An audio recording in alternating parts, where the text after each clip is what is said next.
Hey. Hi. Now, I know how much you hate Rubik's Cubes, so we're going to teach you how to fix one. Remember, safety glasses are important.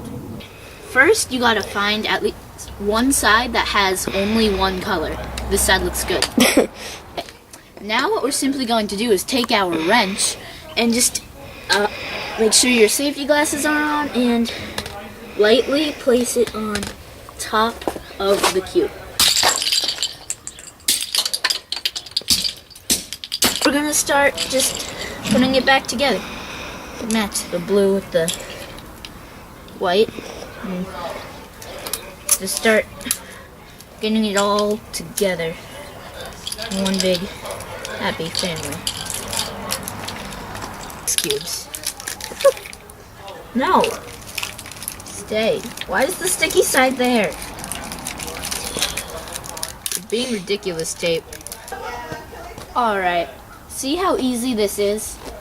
I hope you've all learned a special lesson with the simple tools of just some tape and a wrench. Have anything? You can achieve this. Believe in yourself.